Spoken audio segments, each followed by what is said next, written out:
সহি নিয়তে কাজ করতে চান নতুন সিইসি, আওয়ামী লীগ নিয়ে বিতর্কের ফয়সালার পর সিদ্ধান্ত।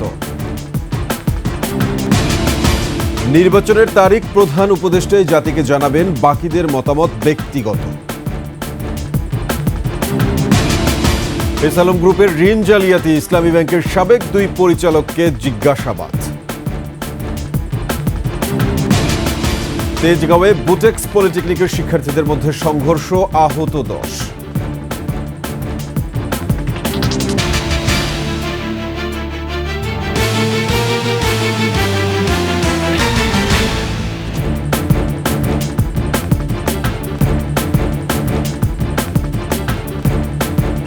সংবাদ শিরোনাম, আমন্ত্রণ 21 সংবাদে, সাথে আছি আমি সাব্বির আহমেদ। দর্শক, 21 টেলিভিশনের সংবাদ একই সাথে সরাসরি দেখতে পাবেন আমাদের ফেসবুক পেজ www.facebook.com/2124 অনলাইনে। এছাড়া সাবস্ক্রাইব করতে পারেন www.youtube.com/@21TV চ্যানেলে। সহি নিয়তে কাজ করার ঘোষণা দিলেন নতুন প্রধান নির্বাচন কমিশনার AMM নাসির উদ্দিন। সুষ্ঠু ও গ্রহণযোগ্য নির্বাচন আয়োজনে যা যা করা দরকার তাই করবেন বলে শপথ শেষে জানান সিএসি। সব রাজনৈতিক দলকে সাথে নিয়ে এবং সংস্কার কমিশনগুলোর গ্রহণযোগ্য পরামর্শ অনুযায়ী নবগঠিত ইসির কাজ চলবে বলেও জানান নতুন সিএসি। শাকির আরজু রিপোর্ট। দুপুর 1টার পরে নবনিযুক্ত প্রধান নির্বাচন কমিশনার AMM নাসির উদ্দিন ও 4 কমিশনার শপথ নিতে সুপ্রিম কোর্টে আসেন। 4 কমিশনার হলেন সাবেক অতিরিক্ত সচিব আনোয়ারুল ইসলাম সরকার, সাবেক জেলা ও দায়রা জজ আব্দুর রহমান মাসুদ, সাবেক যুগ্ম সচিব বেগম তাহমিদা আহমদ এবং অবসরপ্রাপ্ত brigadier general Abul Fazal Mohammad Sanaullah. Supreme কোর্টের জাজেস লাউঞ্জে প্রধান নির্বাচন কমিশনার ও কমিশনারদের শপথ পড়ান প্রধান বিচারপতি সৈয়দ রেফাত আহমেদ। শপথ শেষে গণমাধ্যমের সাথে কথা বলেন প্রধান নির্বাচন কমিশনার। বলেন, স্বচ্ছ নিরপেক্ষ নির্বাচন দেয়াই হবে প্রধান কাজ। দেশের মানুষ ভোটাধিকার থেকে বঞ্চিত। তারা ফ্রি ফেয়ার একটা ইলেকশনের জন্য অনেক সংগ্রাম করেছে, অনেক আন্দোলন করেছে বিগত বছরগুলোতে। আমি তাদেরকে একটা free fair and credible election দেওয়ার জন্য প্রতিশ্রুতিবদ্ধ। সিইসি বলেন, সংস্কার কমিশনগুলোর গ্রহণযোগ্য প্রস্তাব বিবেচনা করা হবে। এই কনস্টিটিউশনটা যদি ঠিক না হয় তাহলে আমাদের যাত্রা তো আমরা এলোপাথারি হয়ে যাবে। কনস্টিটিউশন রিফর্মস কমিশনটা কাজ করছে, এটাও শেষ হোক।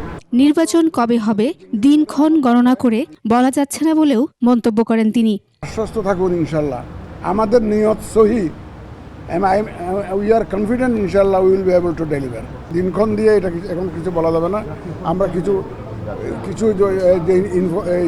রিফর্ম যেগুলো দরকার আছে সেগুলো করে আগে আমি দায়িত্বটা নেই, এটা বুঝে নেই। বৈষম্য বিরোধী ছাত্র আন্দোলনের নেতৃত্বে গণ অভ্যুত্থানের মুখে আওয়ামী লীগ সরকারের পতনের 1 মাস পর গত 5 সেপ্টেম্বর পদত্যাগ করেন হাবিবুল আওয়ালের নেতৃত্বাধীন নির্বাচন কমিশন। এর 2.5 মাস যেতেই এবার অবসরপ্রাপ্ত সচিব AMM নাসির উদ্দিনকে প্রধান করে 5 সদস্যের নতুন নির্বাচন কমিশন গঠন করেন রাষ্ট্রপতি মোহাম্মদ শাহাবুদ্দিন। আগামী জাতীয় নির্বাচন আয়োজনের ভার ন্যস্ত থাকবে এ কমিশনের ওপর। শাকির আরজু, 21 টেলিভিশন, ঢাকা। গায়ের জোরে একতরফা নির্বাচন চান না বলে জানিয়েছেন প্রধান নির্বাচন কমিশনার AMM নাসির উদ্দিন। নির্বাচন ভবনে সাংবাদিকদের সাথে মতবিনিময়ে তিনি আরও বলেন, আওয়ামী লীগ নিয়ে চলমান বিতর্কের ফয়সালা হলে নির্বাচনে অংশ নেওয়ার ব্যাপারে সিদ্ধান্ত নেওয়া হবে। শিউলি শবনমের রিপোর্ট।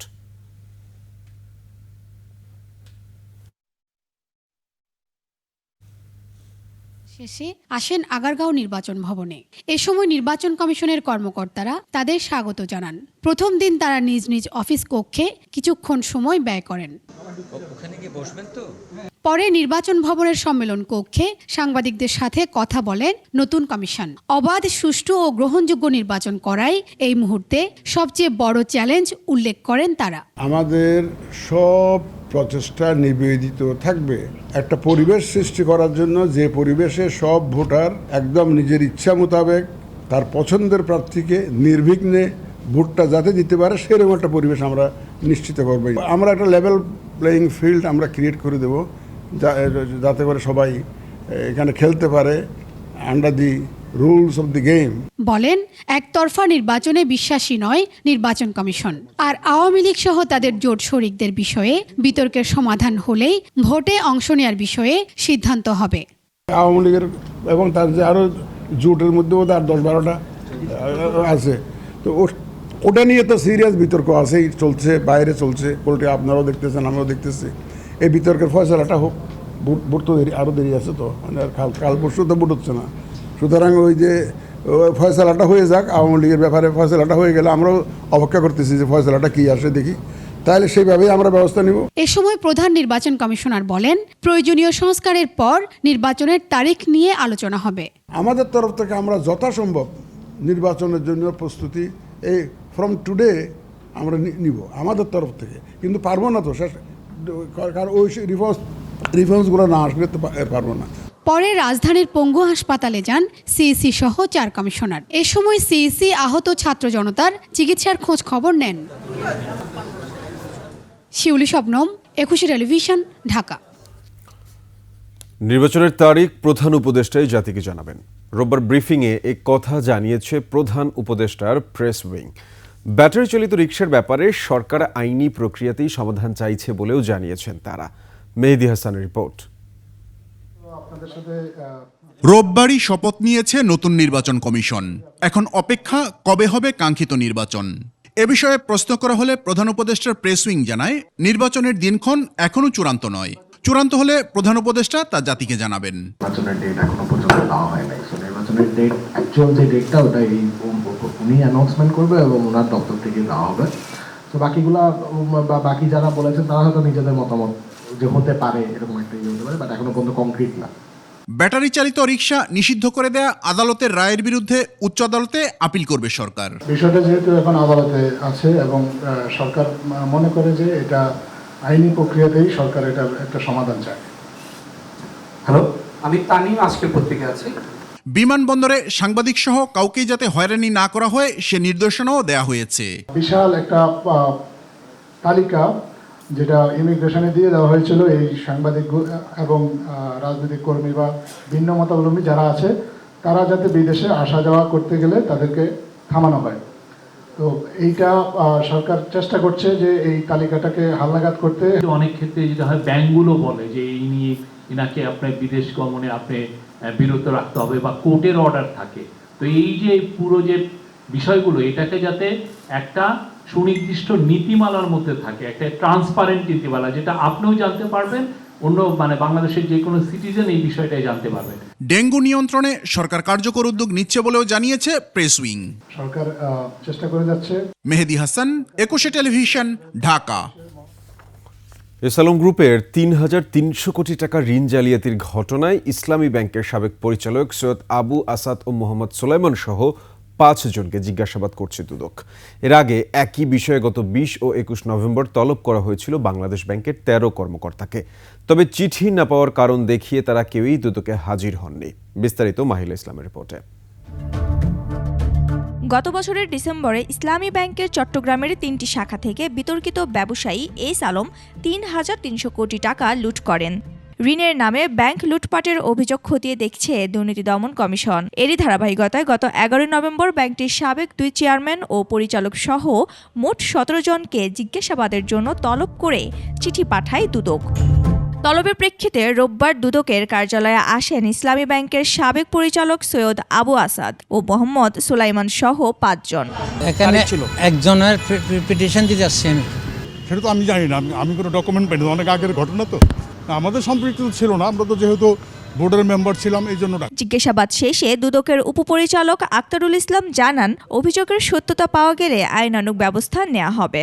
ব্যক্তিগত শুনানি বিষয়, অভিযোগ সংশ্লিষ্ট যে বিষয়গুলো ছিল তার বিষয়ে তাদের কি বক্তব্য সেই বিষয়গুলো শোনার জন্য অনুসন্ধানকারী কর্মকর্তা ডেকেছিল। এদিকে এর আগে একই বিষয়ে বাংলাদেশ ব্যাংকের 13 কর্মকর্তাকে তলব করা হলেও চিঠি না পাওয়ার কারণ দেখিয়ে তারা দুদক কার্যালয়ে উপস্থিত হননি। Mahila Islam, 21 television, Dhaka. Dhaka polytechnic institute ও বাংলাদেশ ইউনিভার্সিটি অফ টেক্সটাইলের শিক্ষার্থীদের মধ্যে সংঘর্ষের ঘটনায় অন্তত 10 জন আহত হয়েছেন। ঘটনা নিয়ন্ত্রণে আনতে বিপুল সংখ্যক আইন শৃঙ্খলা বাহিনী সদস্য মোতায়েন করা হয়েছে। রাত 9:30টার দিকে বুটেক্স বিশ্ববিদ্যালয়ের আজিজ হল ও ঢাকা পলিটেকনিক ইনস্টিটিউটের লতিফ হলের শিক্ষার্থীদের মধ্যে সংঘর্ষের সূত্রপাত হয়। প্রত্যক্ষদর্শীরা বলছেন, দুই হলের শিক্ষার্থীদের মধ্যে কথা কাটাকাটি থেকে এক পর্যায়ে তা সংঘর্ষে রূপ নেয়। পরে দুপক্ষের বেশ কয়েকজন আহত হয়েছেন। আহতদের রিকশা করে ঢাকা মেডিকেল কলেজ হাসপাতালে নিয়ে যাওয়া হয়েছে।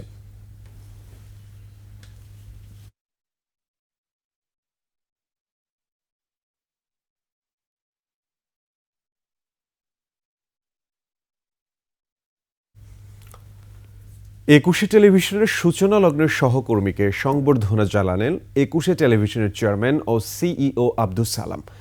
একুশের জন্মলগ্ন থেকে দৃষ্টি, মিউজিক ক্যাফে, পথের প্যাচালি সহ শতাধিক জনপ্রিয় অনুষ্ঠানের নির্মাতা জুবায়ের বাবু। তার সংবর্ধনায় আরও উপস্থিত ছিলেন একুশে টেলিভিশনের ভাইস চেয়ারম্যান ও সিওও তাজনুভা মাহবুব সালাম সহ একুশে পরিবার। বিস্তারিত জানাচ্ছেন নাহিদ সিরাজি নিম্মি। পরিবর্তনের অঙ্গীকার নিয়ে একুশের যাত্রা শুরু হয়েছিল 2000 সালে। টেলিভিশন অনুষ্ঠানের যে কয়েকজন পরিবর্তনের ছোঁয়া এনেছিলেন তাদের একজন জুবায়ের বাবু। প্রায় 1.5 যুগ পর পুরনো কর্মস্থলে আসায় একুশে পরিবারের পক্ষ থেকে এই সংবর্ধনার আয়োজন।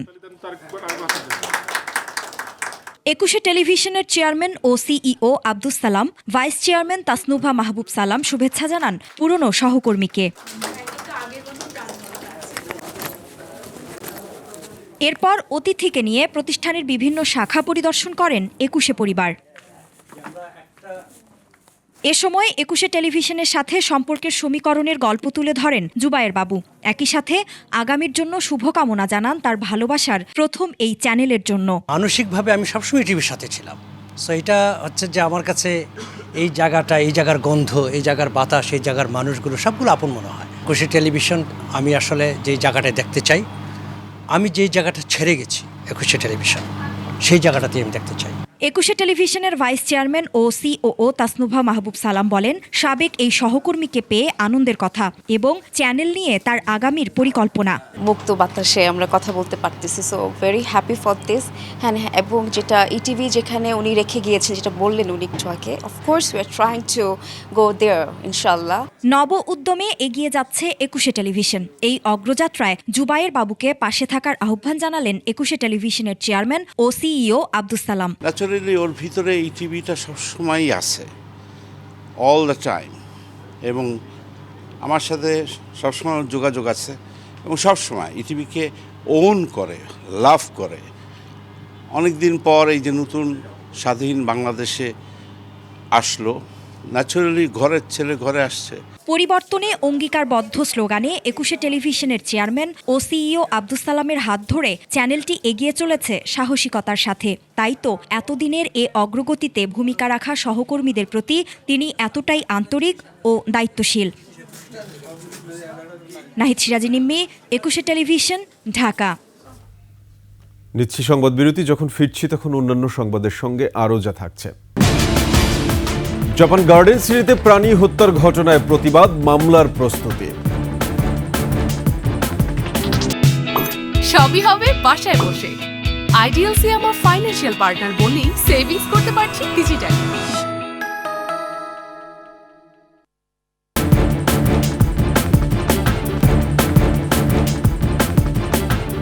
আবারও আমন্ত্রণ একুশে সংবাদে।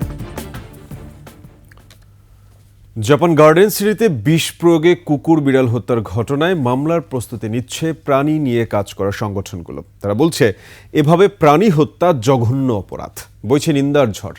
পুলিশ বলছে মামলা নিয়ে আসলে গ্রহণ করা হবে। আরও জানাচ্ছেন প্রণব চক্রবর্তী। বিষ খাইয়ে কুকুর বিড়াল হত্যার প্রতিবাদে রোববার মোহাম্মদপুর জাপান গার্ডেন সিটিতে দেয়াল লিখন করে প্রতিবাদ জানিয়েছেন প্রাণীপ্রেমীরা। এ সময় তাদের সাথে বাকবিতণ্ডায় জড়ায় জাপান গার্ডেন সিটি কর্তৃপক্ষ।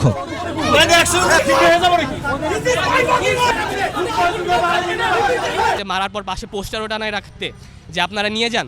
তো আমরা আজকে আসছি, যদি আমরা 2 দিন আগে আসতাম, ওনারা যদি আমাদের কাছে পুরো এলাকার কুকুরগুলাও দিয়ে দিত, আমরা কোথাও নিয়ে যাই রাখতাম, এভাবে মারার জন্য রেখে দিতাম না। যদিও একুশে টেলিভিশনের সাথে এ বিষয়ে কথা বলতে রাজি হয়নি জাপান গার্ডেন সিটি কর্তৃপক্ষ। জাপান গার্ডেন সিটির বাসিন্দারা বলছেন আতঙ্ক থেকেই হত্যা করে থাকতে পারে কুকুর ও বিড়ালগুলোকে। কুকুর মানুষের পিছে পিছে দৌড় দেয়, তখন দেখা গেছে যে মানুষ তো মহিলা মানুষ তো এমনি ভয় পায়, বাচ্চারা ভয় পায়, তো কয়েকজনটা মানে একটু খামচি দিছে। নিরীহ প্রাণীদের এভাবে হত্যার ঘটনায় মামলা করার প্রস্তুতির কথা জানিয়েছে অভয়ারণ্য নামের সংগঠন। মামলা হলে তা গ্রহণ করারও কথা জানিয়েছে মোহাম্মদপুর থানা পুলিশ। এই কুকুরগুলো রাস্তায় আছে, রাস্তাতেই তারা থাকবে, রাস্তাতেই তাদের জন্ম হবে, তারা রাস্তাতেই থাকবে এবং এদেরকে অপসারণ করা কিংবা হত্যা করার কোনো অধিকার কারণে এবং আইনত এটি দণ্ডনীয় অপরাধ। এদিকে মোহাম্মদপুরেই শেখেরটাক এলাকার 10 নম্বর রোডে দেখা মিলল কুকুর বিড়াল প্রেমী পরিবারের। শতাধিক কুকুর আর বিড়াল নিয়ে একসাথে বসবাস তাদের, যাদের পিছনে প্রতি মাসে ব্যয় 1,20,000 টাকা। আমার খুবই ভালো লাগে রাস্তার কুকুর বিড়ালদেরকে নিউট্রাল স্প্রে করাই দিই যাতে না বাড়ে, মানুষের যাতে সমস্যা না হয়। বিলাসী জীবনযাপন করতে পারতাম, সেটা না করে এগের সাথে আছে। বর্তমান সময়ে মানুষ যেখানে মানুষকে দেখভাল করতে চায় না, সেখানে প্রাণীর প্রতি ভালোবাসার এমন নজির হতে পারে এক অনন্য দৃষ্টান্ত। প্রণব চক্রবর্তী, 21 টেলিভিশন, ঢাকা। ভারতীয় আগ্রাসনের অভিযোগে প্রথম আলো ও ডেইলি স্টার পত্রিকার সামনে জেফায়েত কর্মসূচিতে ধাওয়া, পাল্টা ধাওয়া ও সংঘর্ষের ঘটনায় থমথমে কারওয়ান বাজার। রোববার দুপুর থেকে কারওয়ান বাজার প্রথম আলো পত্রিকার সামনের সড়কে জোড়া গরু জবে কর্মসূচি শুরু করেন ইসলামপন্থীরা। পরে তারা একটি গরু জবাই করে সেখানে রান্নার আয়োজন করেন। সন্ধ্যায় তাদের সঙ্গে পুলিশের ধাওয়া পাল্টা ধাওয়ার ঘটনা ঘটে। পরিস্থিতি নিয়ন্ত্রণে বিপুল সংখ্যক পুলিশ ও সেনাবাহিনীর সদস্য মোতায়েন করা হয়। সংঘর্ষের সময় কয়েকজনকে আটক করা হয়েছে বলে অভিযোগ করেন কর্মসূচি পালনকারীরা। এই ঘটনায় পুরো এলাকা থমথমে অবস্থা বিরাজ করছে। পরে ঘটনাস্থল পরিদর্শন করেন ঢাকা মেট্রোপলিটন পুলিশের কমিশনার, তবে তিনি গণমাধ্যমের সঙ্গে কথা বলেননি। এর সাথে শেষ করছি 21 সংবাদ। যাবার আগে সংবাদ শিরোনামগুলো আরও একবার।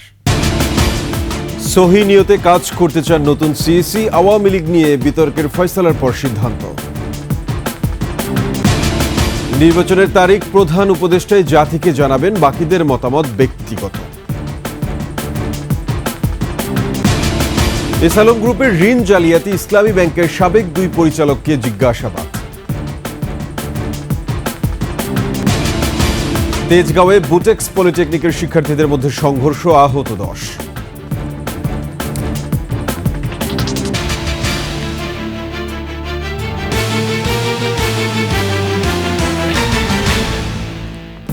দর্শক, সর্বশেষ সংবাদ জানতে ডায়াল করুন 202 নম্বরে, আর ভিজিট করুন 21-tv.com এই ওয়েবসাইটে। ফেসবুকে ভিজিট করতে পারেন www.facebook.com/2124 অনলাইনে। এছাড়া সাবস্ক্রাইব করতে পারেন www.youtube.com/@21etv চ্যানেলে। এতক্ষণ সঙ্গে থাকার জন্য সবাইকে ধন্যবাদ। পরবর্তী সংবাদ দেখার আমন্ত্রণ রইল। 21-এর সাথেই থাকুন।